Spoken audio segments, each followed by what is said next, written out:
Assalamualaikum warahmatullahi wabarakatuh. Nama saya Haidar Akil Alfaras dari kelas 11 PIPA A. Dan di dalam video ini saya akan menjelaskan sedikit mengenai materi apa saja yang sudah saya pelajari di semester ini. Materi yang akan saya jelaskan adalah teks prosedur, teks eksplanasi, ceramah, dan cerpen. Penjelasan yang akan saya berikan akan dibagi menjadi beberapa bagian setiap babnya. Seperti dalam satu bab nanti akan ada pengertian, ciri-ciri, struktur, lalu yang kebahasaan dan informasi tambahan bila ada. Daripada basa-basa lagi, mari saja kita langsung mulai. Bab pertama yang akan kita bahas adalah teks prosedur. Teks prosedur ini adalah teks yang berisi langkah-langkah atau tahapan yang harus dilakukan untuk mencapai suatu tujuan. Teks ini dibagi menjadi 3. Yang pertama adalah teks yang memuat cara penggunaan suatu alat. Yang kedua ada teks yang memuat cara untuk melakukan sesuatu aktivitas. Dan yang terakhir adalah teks yang berisi kebiasaan atau suatu sifat tertentu. Teks prosedur bertujuan untuk membantu seseorang memahami bagaimana cara melakukan atau membuat sesuatu dengan tepat. Lalu ada ciri-ciri untuk teks prosedur ini, yaitu adalah berisi langkah-langkah kegiatan yang dapat berupa poin atau paragraf, menggunakan kalimat saran dan larangan, disusun secara sistematis dan dijelaskan secara detail. Lalu berisi informasi yang bersifat objektif atau fakta. Terdapat bilangan atau angka yang menunjukkan langkah-langkah prosedurnya agar lebih mudah lagi dipahami. Lalu ada kaidah kebahasaannya. Yang pertama adalah menggunakan kata kerja perintah atau kata kerja imperatif. Lalu ada menggunakan kata teknis yang berkaitan dengan topik bahasan. Jadi kata teknisnya itu ada kaitannya dengan topik yang sedang dibahas. Lalu ada kata penghubung temporal. Lalu menggunakan kalimat persuasif untuk mengajak para pembaca. Menggunakan gambaran terperinci tentang benda atau alat yang akan digunakan. Yang terakhir adalah menggunakan verba material, tingkah laku. Untuk macam-macamnya ada 2 macam teks ini, teks prosedurnya. Yang pertama adalah teks prosedur yang sederhana. Teks prosedur ini berisi langkah-langkah yang umumnya itu hanya terdiri dari 2 hingga 4 langkah. Jadi yang sederhana aja gitu kegiatan atau cara penggunaannya. Yang kedua adalah teks prosedur kompleks. Teks ini terdiri atas banyak langkah yang setiap langkahnya itu berkaitan dengan langkah lainnya. Untuk struktur dari teks prosedur ini ada pengantar atau pembuka yang biasanya diawali dengan judul yang merupakan inti dari kegiatan yang akan kita lakukan atau pembaca lakukan. Lalu ada material yang berisikan bahan-bahan atau yang benda-benda yang diperlukan untuk melakukan atau membuat sesuatu barang. Yang ketiga ada langkah-langkah. Langkah-langkah ini adalah tahapan yang harus dilakukan pembaca untuk memperoleh hasil sesuai dengan teks prosedurnya. Dan yang terakhir ada kesimpulan. Kesimpulan ini adalah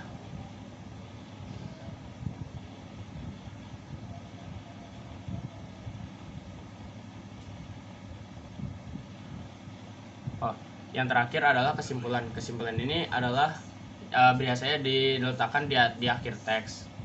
Dan biasanya kesimpulan ini menjelaskan hasil yang akan didapat atau yang sudah didapat dari pembacanya.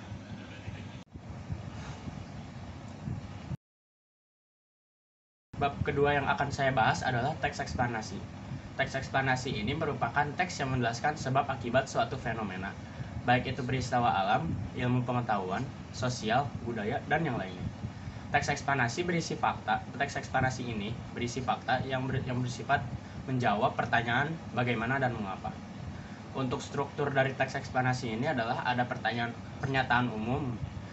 Bagian ini menjelaskan latar belakang dan tinjauan umum topik yang akan dibahas berupa definisi, klasifikasi, sejarah, dan asal-usul. Bagian ini merupakan gambaran umum.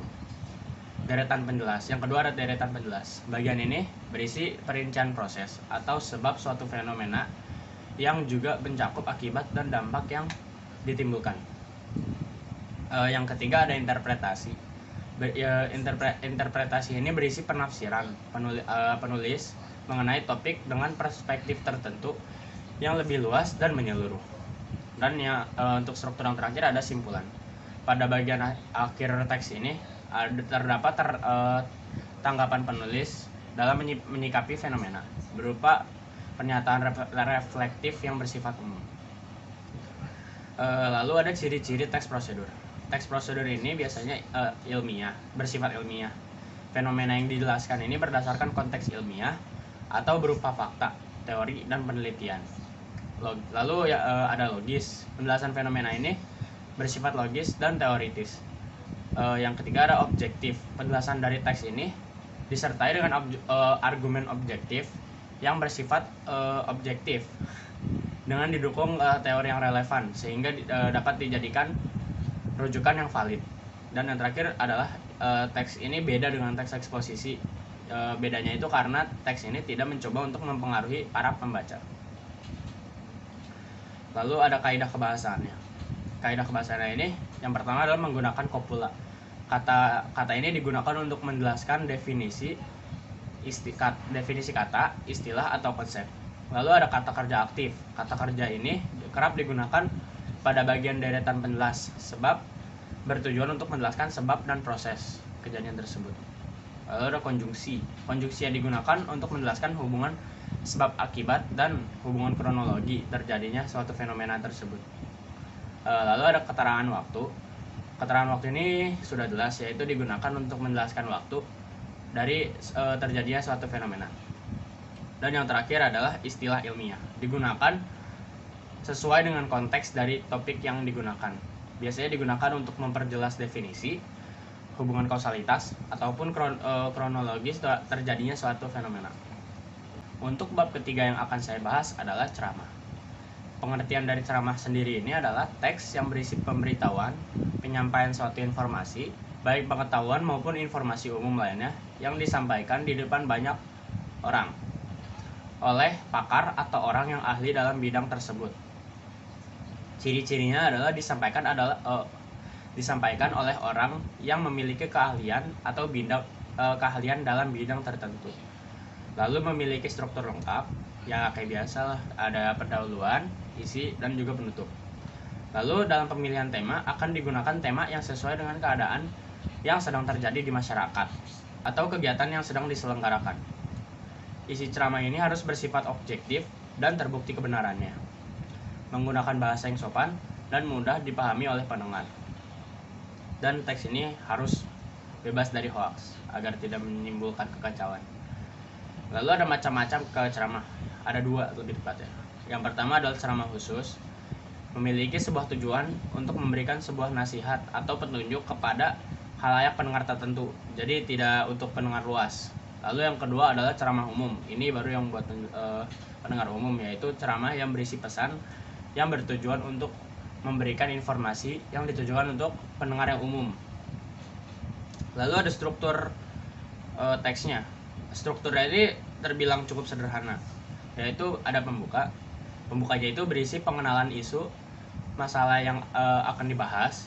Lalu pengetahuan sekedar pengetahuan yang cuma permukaannya doang, jadi nanti lebih detailnya dijelaskan di isi. Lalu ada pandangan pembicara terhadap topik yang akan dibahas oleh beliau atau dia. Lalu ada isi. Isinya itu berupa rangkaian argumen pembicara yang berkaitan dengan topik yang akan dibicarakan pada pembuka atau tesis. Dalam bagian ini, biasanya pembicara memberikan berbagai fakta atau data yang dapat memperkuat argumennya. Lalu yang terakhir ada penutup. Penutup ini merupakan penegasan kembali atas apa yang sudah disampaikan oleh si pembicara. Bertujuan untuk memastikan ceramah yang tadi itu tidak memberikan pemahaman yang salah atau keliru. Jadi dijelaskan kembali. Lalu ada perbedaan ceramah, pidato, dan khutbah karena mereka itu sedikit mirip, tapi ada perbedaannya. Kalau pidato itu merupakan pembicaraan di depan umum yang bersifat persuasif untuk mengajak para pendengar untuk melakukan hal yang sedang dibicarakan, biasanya untuk persepsi, sikap, atau tindakannya. Sering digunakan juga untuk memberikan motivasi, kan itu juga mengajak. Lalu untuk khotbah adalah pembicaraan di depan umum yang berisi penyampaian pengetahuan keagamaan, biasanya praktik agama, dan hingga ajakan untuk memperkuat keimanan. Biasanya khotbah ini ada di tempat ibadah seperti masjid atau gereja atau di tempat lainnya yang bersifat keagamaan. Lalu untuk ceramah ini sendiri bersifat lebih umum. Ceramah menyampaikan suatu pengetahuan, informasi, atau isu tertentu yang mencakup semua bidang. Ceramah disampaikan oleh orang yang ahli dalam bidang tersebut. Untuk kaidah kebahasaannya menggunakan kata ganti orang pertama yang tunggal atau aku, kamu, saya, dan ya kami. Lalu ada kata ganti orang kedua jamak seperti anak-anak, hadirin, bapak-bapak, ibu-ibu. Kata ganti kedua ini digunakan untuk sapaan. Yang kedua adalah menggunakan kata teknis atau peristilahan yang sesuai dengan topik yang sedang dibahas. Lalu menggunakan kata-kata yang menunjukkan hubungan sebab akibat atau kausalitas. Menggunakan kata kerja mental. Misalnya itu kata kerja mental seperti memprihatinkan, memperkirakan, mengagumkan, diharapkan, dan berasumsi. Ya sekiranya itu.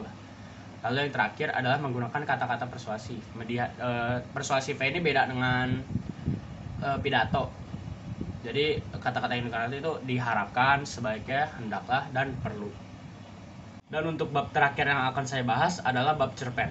Cerpen ini adalah sebuah karya sastra pendek yang bersifat fiktif dan mengisahkan tentang suatu permasalahan yang dialami oleh tokoh secara ringkas, mulai dari pengenalan sampai akhir permasalahannya selesai.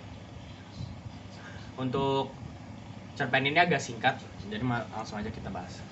Ciri-cirinya itu bersifat fiktif atau tidak nyata atau karangan dari sang penulis.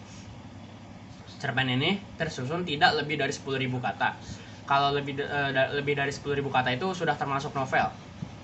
Lalu dapat dibaca dengan sekali duduk. Maksudnya itu adalah kita bisa duduk gitu sore-sore baca sampai selesai dan tidak memakan banyak waktu.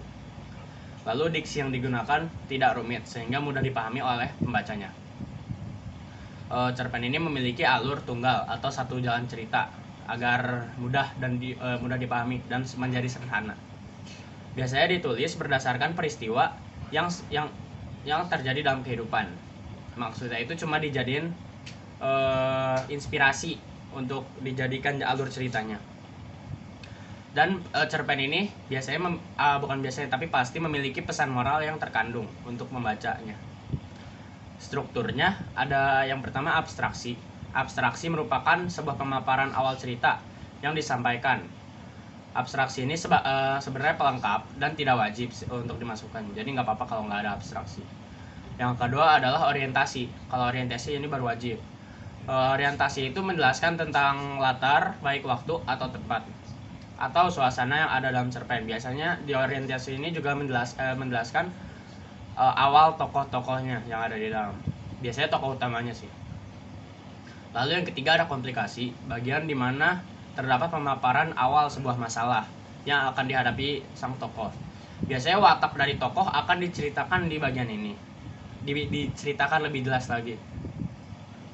Lalu ada evaluasi. Evaluasi ini adalah bagian di mana masalah yang dipaparkan tadi semakin memuncak, jadinya semakin tinggi, yang berujung pada resolusi. Resolusi ini adalah akhir dari permasalahannya. Biasanya tokoh utamanya memiliki solusi untuk menyelesaikan masalah yang ada tadi di komplikasi.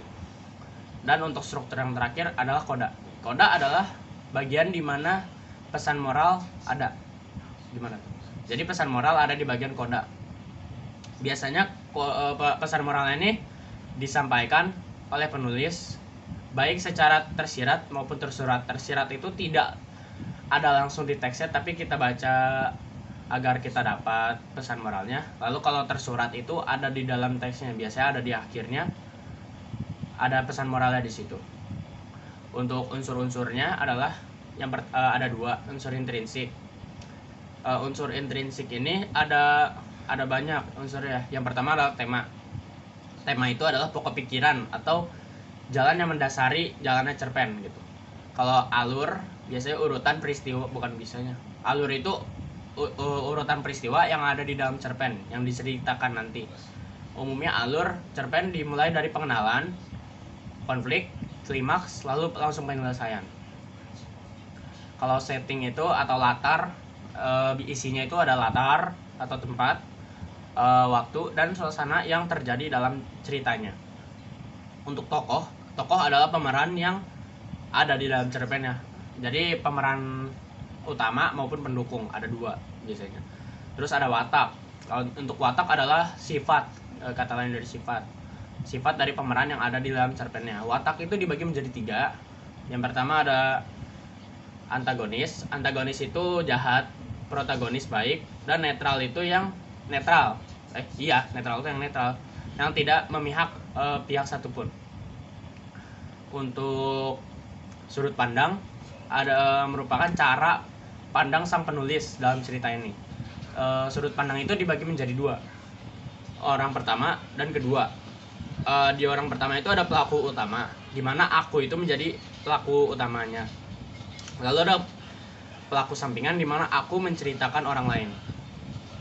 Yang kedua adalah orang ketiga. Orang ketiga juga dibagi 2. Yang pertama itu ada serba tahu dan pengamat. Kalau serba tahu itu dia menjadi tokoh utama, kalau pengamat dia menceritakan orang lain. Untuk amanat sudah jelas, pesan atau pelajaran yang terdapat dalam cerpen yang tadi kayak pesan moral. Sepertinya itu saja materi yang saya bisa jelaskan. Materi yang tadi saya jelaskan itu diambil dari buku catatan saya, buku paket, dan dari internet. Jadi mohon maaf bila ada kekurangan dan kesalahan yang saya jelaskan. Itu saja dari saya. Wassalamualaikum warahmatullahi wabarakatuh.